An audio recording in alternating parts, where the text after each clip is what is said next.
This episode is brought to you by Do-It-Yourself Root Canals, dental surgery from the comfort of your own home. Live from the box underneath the basement stairs, it's the Disembodied Voice Speaks. I am your host, ML Mysterious, aka the Disembodied Voice. Voice.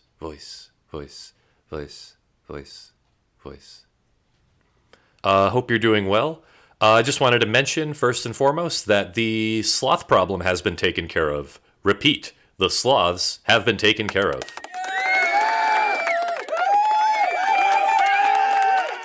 Coming up next, why tornadoes are more afraid of you than you are of them. How to sell your toenail clippings on Etsy. And what to do when your imaginary friend starts buying NFTs.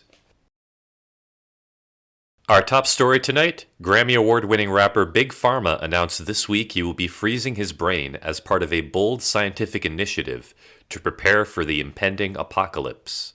Known as the Best and Brightest Initiative, this controversial new campaign will preserve the brains of the world's greatest artists, athletes, and entertainers. Big Pharma hopes to, quote, introduce his music to a future generation. Other notable figures involved with the Best and Brightest campaign include young adult fiction writer Raquel Stevenson, Louisville Goats linebacker Rex Racer, and late-night talk show host Billy Blunder. Criticisms of this initiative include the lack of non-celebrities involved in the brain-freezing process. However, a representative at B&B claims that non-celebrities will play an incredibly essential role in the initiative as host bodies for the celebrities' brains. In celebrity news, Binky the big purple bisexual dinosaur was arrested this week for public intoxication and disturbing the peace at Bushweed Country Club in Pebble Beach, California. Binky allegedly arrived drunk at a charity golf event for children with dysentery. Video footage shows Binky stealing a golf cart and exploding it into a nearby hot dog stand. This scandal happened less than a week after Binky's 32nd stint in rehab. His publicist issued an official apology on Binky's behalf, stating that his behavior was a result of exhaustion and, quote, a lack of vitamin C. Binky himself is unable to comment. Finally, if you are planning to take a vacation this week, be on the lookout for counterfeit states. Allegedly, an anonymous group of performance artists have created fake versions of Nebraska, Idaho, and Delaware, and unsuspecting vacationers have been duped into traveling to the wrong state. According to the National Travel Agency, the best way to make sure you're in the right state is to look for the state's name in giant letters floating above the ground. Speaking of traveling, do you know what place I hate traveling to the most? The dentist. Some days you just don't have time for a dentist. Between the daily work commute and getting your kids to school on time, you just don't have the time or the energy to deal with that nagging infected tooth in the back of your mouth. Luckily, there's an easy and efficient way to perform complex dental procedures in the comfort of your own home. From the makers of brain enemas comes Do-It-Yourself Root Canal, the surgical process of removing decaying or rotten teeth, now made easy through portable at-home kits. The kits come equipped with a shot of Novocaine, a drill, 3 reamers, and an excavator. The process takes no more than 15 minutes, and you could easily perform the operation while getting ready in the morning. You don't even need a medical degree or a background in dentistry, because each kit comes with extensive step-by-step instructions. Children under the age of 9 should ask a parent or guardian to assist. No longer do you need to worry about high insurance rates, stinky waiting rooms, or nosy dentists. Do-It-Yourself Root Canals puts the power of modern dentistry into your hands.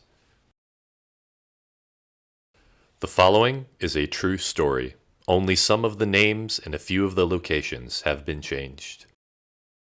It had been nearly 7 months since 26-year-old Shelly Davis swore off dating altogether.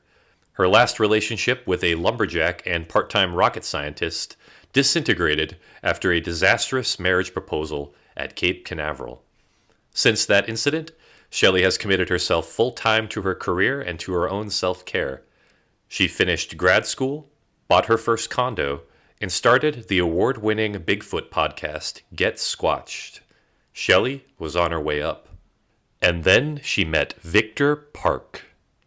28-year-old Victor was an avid listener of Get Squatched who met Shelly backstage at one of her live shows. The two bonded over their love of cryptology, and it wasn't long before sparks began to fly. For Shelly, Victor was the whole package. Handsome, intelligent, and thoughtful, with a bit of a bad boy edge. Best of all, he had a job that could pay the bills. He worked as an apprentice at Frank & Co., an experimental medical firm that specializes in the reanimation of dead tissue. Founded in 1992, Frank & Co. uses archaic surgical methods and electricity harnessing technology to resurrect previously deceased body parts. Through careful stitching and a slight jolt of electricity, patients can wake up with a brand new leg or a fully functioning hand.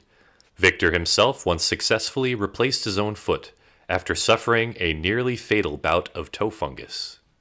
Shelly and Victor began seeing each other more often, traveling to Bigfoot conventions, eating vintage cereal, and binge-watching reality shows on the couch. Victor even became the co-host on Shelly's podcast, leading to a major spike in new listeners. The two appeared to be kindred spirits, especially since, like Shelly, Victor had also recently gotten out of a long, complicated relationship. Victor's ex had apparently cheated on him with his plumber before moving to Canada to start a new life. Victor never liked talking about her all that much. After 6 months of dating, Shelly decided that it was time to move away from her condo and live with Victor in his luxurious loft. This meant packing away the new life that Shelly had formed for herself following her last breakup. For a brief moment, she wondered if she was jumping into this new relationship too quickly, but assured herself that she loved Victor and that their mutual love of Bigfoot was a sign that this was meant to be.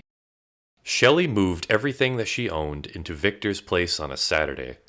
Victor's apartment was a beautiful 2-story loft with a spectacular view of the city.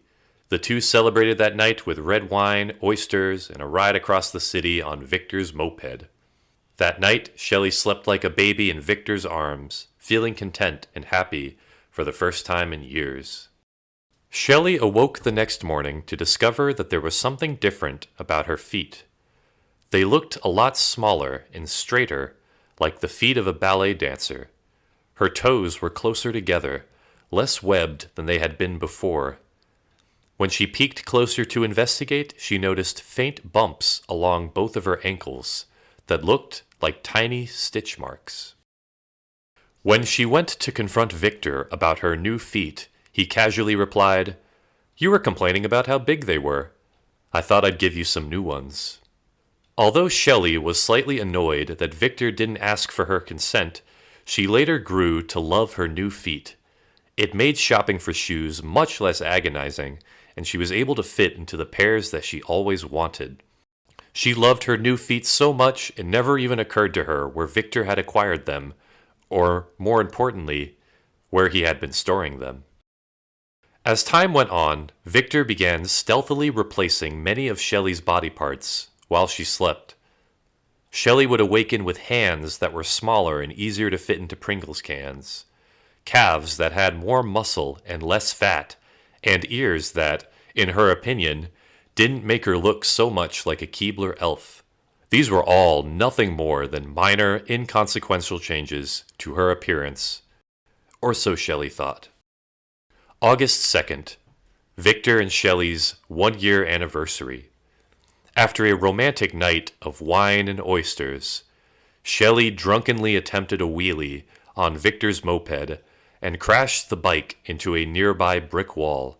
The crash crushed Shelly's skull and left her face completely covered in blood. Instead of bringing her to a hospital, Victor took Shelly's body home and began operating on her face.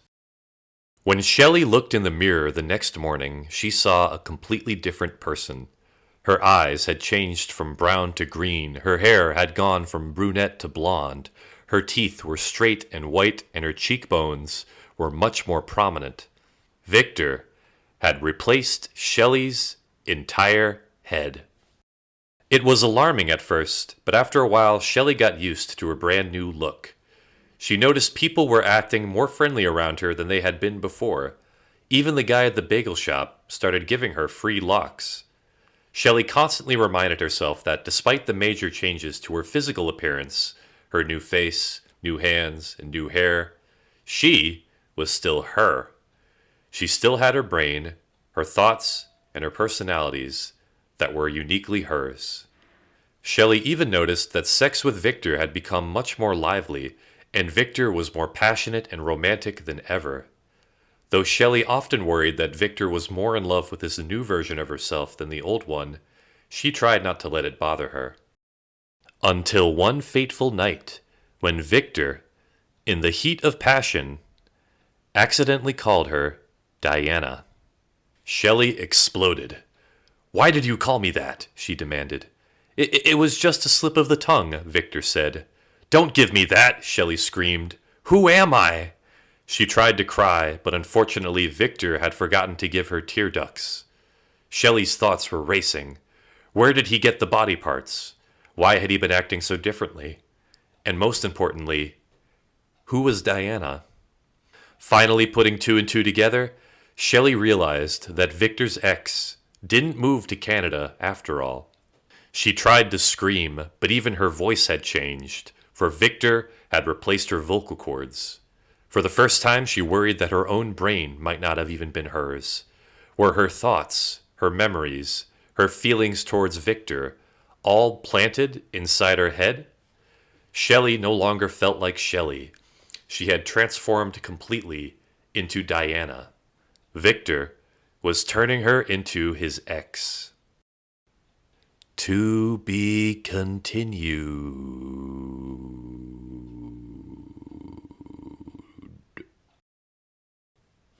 All right. Thank you all for listening.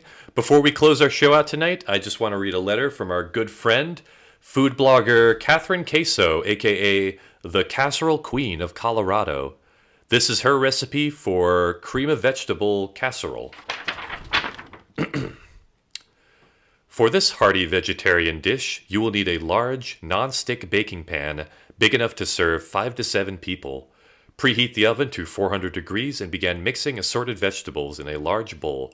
The recipe calls for carrots, onions, celery, salt, pepper, carrots, onions, paprika, carrots, butternut squash, onions, grated cheese, carrots, onions, non-fat dairy-free yogurt, carrots, onions, onions, carrots, onions, onions,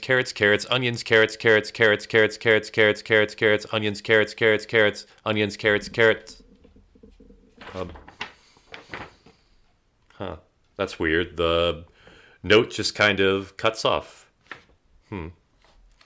I just want to note that Catherine Queso, the Casserole Queen of Colorado, has been missing since last June. If you have any information about her whereabouts, please contact Catherine's family. Thank you for joining us for another installment of the Disembodied Voice Speaks. This is ML Mysterious, reminding you to watch out for the naked man on roller skates who is coming to steal your wife. Good luck out there.